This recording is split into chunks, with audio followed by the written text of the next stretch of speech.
What's going on, guys? My name is Wade with Tech Daily, and in this video, we're going to be doing a camera comparison test between the 2020 iPhone SE and the iPhone 11. Now, these are technically Apple's least expensive devices right now. They're separate from the Pro line, of course, but they're still very different devices on their own, geared towards very different people. They're priced very differently too. The iPhone SE starts at $399, while the iPhone 11 comes in at $699. And even though I don't necessarily think they're directly competing with one another, I think a lot of folks who value taking pictures and videos with their smartphones might be curious what you get by going with one phone over another. And that's what I want to go over in this video. You might be surprised to find out that when it comes to picture and video quality, the results are actually pretty similar. And that kind of makes sense because both phones have the same internal processing power and similarly spec'd camera lenses as well. The iPhone SE has just one rear camera lens. It's a 12 megapixel f1.8 aperture lens with phase detection autofocus, optical image stabilization, HDR, and all the capabilities and features you might expect. But it is just the single lens. So in a world where smartphones are getting ultra-wide cameras, zoom lenses, depth sensors, macro lenses, and more, the iPhone SE has just the one lens option for shooting. On the other hand, the iPhone 11 has a dual lens setup. The main lens is a similarly equipped 12 megapixel f2.2 aperture main lens with dual pixel phase detection autofocus, OIS, HDR, and more. And paired with that primary lens, you also get a secondary 12 megapixel f2.4 aperture ultra-wide lens thrown in there as well. The ultra-wide lens is obviously very handy if you want to try and capture more in a single shot. It's great for tight spaces, broad landscapes, and a handful of other things. And it's actually a lens I do get a lot of use out of. I'll show you the difference in pictures there in a minute, but there is one other big thing that the iPhone SE also lacks. The iPhone SE unfortunately has no night mode, which I think is even more of a bummer than missing any additional lenses. Apple likely could have put this feature on this phone, but for whatever reason chose not to. And when we take a look at some low light and evening shots in a second, you'll really be able to see how much not having night mode hurts the iPhone SE.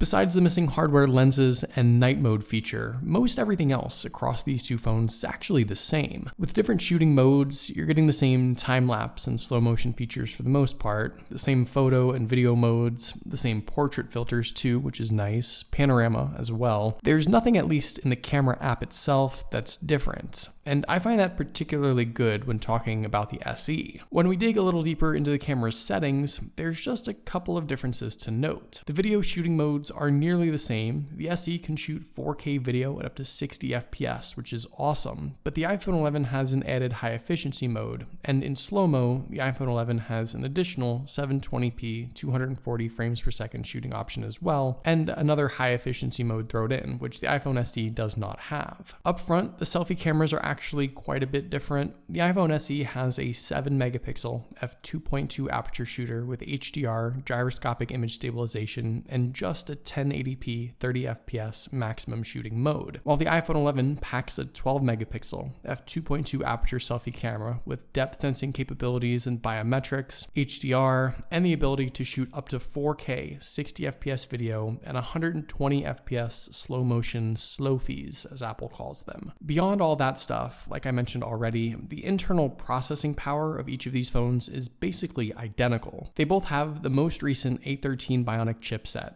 The SE has 3 gigs of RAM while the iPhone 11 has 4, though that's not really a contributing factor in this case. And more than anything else, I think with the SE in particular, that extra processing boost is what really allows the phone to get the most out of its slightly less spec'd out camera hardware. So now that you know what all is going on, let's actually dive into some picture and video samples. I want to start with a selfie just to get that out of the way. Now, honestly, I was really surprised how well the iPhone SE did, considering how much worse its selfie camera actually is. These pictures look really similar, especially with their exposure and color balance. Everything looks great, even with me being in the shade. But there's one thing I want to point out. and that's the detail. The iPhone 11 has much more detail in my hair, my beard, and with texture on my shirt. That's the big difference. That's what I can certainly pick out at least. But here's the thing, if you're not too picky about that, if you didn't really notice the detail at all, I think you're pretty much dealing with very comparable selfie pictures here. It really shows just how well the SE can process an image, even if the specs aren't up to par. When we flip over to the rear lens now, I think it's a similar story, but kind of to a lesser extent, since the subject, me, is a little farther away. The color across both pictures is identical in my opinion. The exposure and balance are close, but I do think the iPhone 11 is a little bit brighter. But with me being so far away, you don't see as much difference in detail jumping from the SE to the 11, which I was surprised by. Now here's a portrait shot with me being super up close, and with this,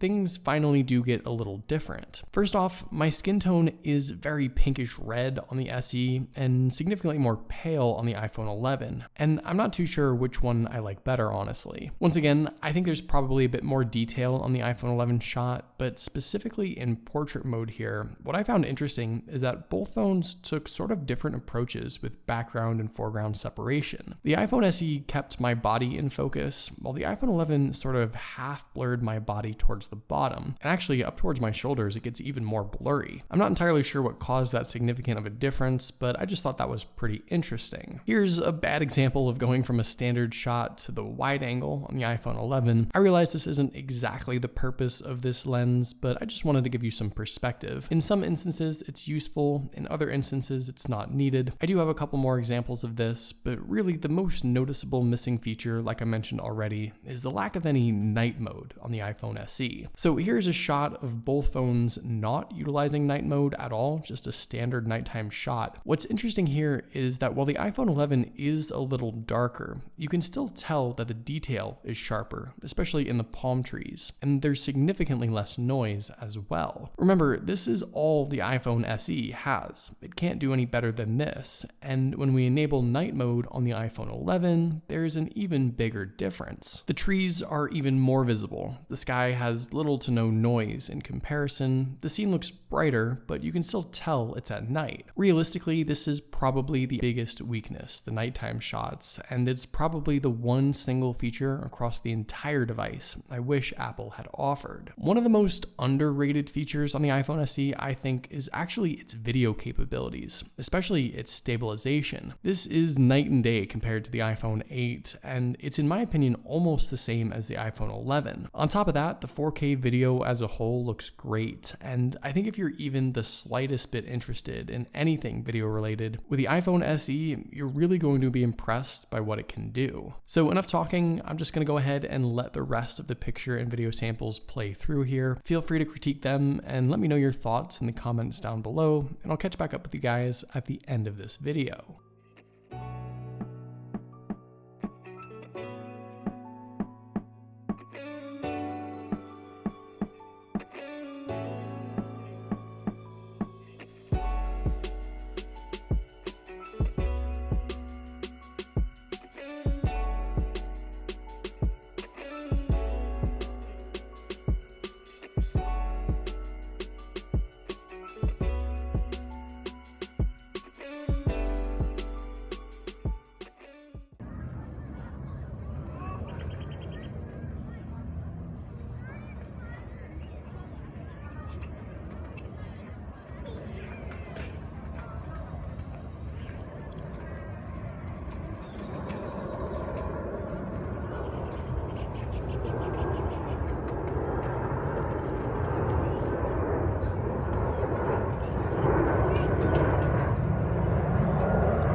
So all in all, I have to say that I'm genuinely impressed by what the iPhone SE can do. It's a major improvement over any older iOS device for sure that most people would be upgrading from, and it's comparable, if not identical in some cases, to what you get on the much more expensive iPhone 11. The lack of any additional lenses is something I can live without, but the missing night mode feature is a huge disappointment. It's the one thing I truly miss on the SE, but if you can look past that, if it's not really important to you, I think this device is an excellent picture and video taker for the price. But what do you guys think? Do you still prefer the iPhone 11, or do you think the SE did a solid job? Let me know in the comments down below. I'd love to know your thoughts, of course. But hopefully you guys did enjoy this video. Be sure to follow Tech Daily on Twitter and subscribe to the Tech Daily YouTube channel if you haven't already, and I'll see you guys later.